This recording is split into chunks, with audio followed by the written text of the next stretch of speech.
Okay, AC, so sourcing. Sourcing takes up so much of my week, and it's kind of getting out of hand now. Well, actually, Shelby, you're not alone. Sourcing takes about 1/3 of a week in a recruiter's life. So that's about 13 hours, but it doesn't always have to be that way.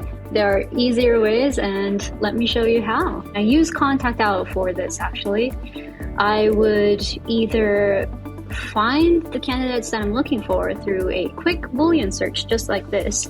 And what you could do is, by one click in ContactOut, you can select the emails of these folks, put them in either a folder in ContactOut or integrate them into your applicant tracking system. And then you can send them messages from there.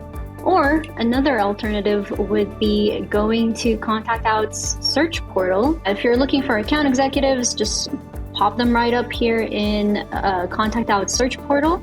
And upon doing that, you'll see a list of over 600,000 profiles. You'll be able to view their emails and phone numbers in no time. And the best part is if you select all and then export them to whatever applicant tracking system you have, you get all that information with you. Another trick that I could share with you when it comes to sourcing is that when it comes to crafting your job ads and outreach campaigns. So we all know that ChatGPT-3 is all the rage right now, and with good reason. Now, we actually launched a similar tool called AI Email Writer, and you pretty much can also build your outreach campaigns by giving some prompts, just like the example that you see right here, and it generates that email for you in a couple of seconds. And this definitely cuts down the time that it takes to do this. Now, it's a good place to start, but be sure to sense check the information that you have and tweak it according to what's right for the role, and as well as what reflects your organization. You can also try to sense check the language that it creates by plugging it in a gender bias decoder. The purpose of this is to really make sure that you can diversify your pipeline along the way. So it's important to check for biased language that might dissuade certain groups from applying. And so you can see there are some subtle changes that we could do here, which is, say, for example, the tool has identified ambitious to be a male-coded word. Instead of saying ambitious, you could maybe replace it with keen to or eager to join our team and help us grow. What is important to make sure your job description is, I guess, more female or male-coded when you're sourcing?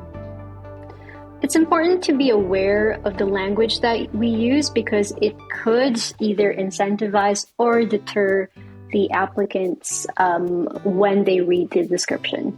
So if the goal really is to diversify your pipeline, make sure you get the best of both, or at least balance in the kind of candidates that you pull in, then this is something that you need to be mindful of. How has it changed for you before versus after you've used this decoder? That's a good question. I actually used it for one of our job descriptions previously, and what I found was normally it would attract more male applicants in the mix, but by doing all of these changes, no matter how subtle it may seem, it actually led to having more female applicants in the pipeline as well, and that was also great to see. There is one other trick that I've been using lately, and this is something that I just discovered along the way. So you know how recruiters would often copy paste or send messages all the time, different folks but same messages. So one of the tools that I found was Magical.io, and the beauty of Magical.io is it actually stores all of the spiels, all of those kind of messages that you would normally send to candidates or even hiring managers, condense it all in one place, and then you can create triggers or shortcuts for them so that when you need them, they're just a couple of letters away. So an example would be if I want to send a candidate my Calendly link. So instead of trying to find it in different places, I just put Cal, and then it pops up just like that. or if you want to put your signature in, Oh. one click. So what are you typing? Oh, I created some prompts. So this is the shortcuts that I have here. I have shortcuts for everything now.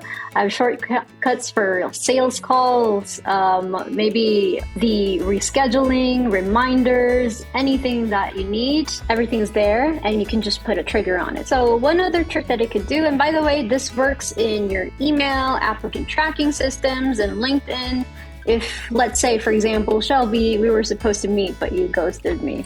So what I could do is I could put no-show, type in Shelby, and then I can send this to you right away. And that's the first S, sourcing.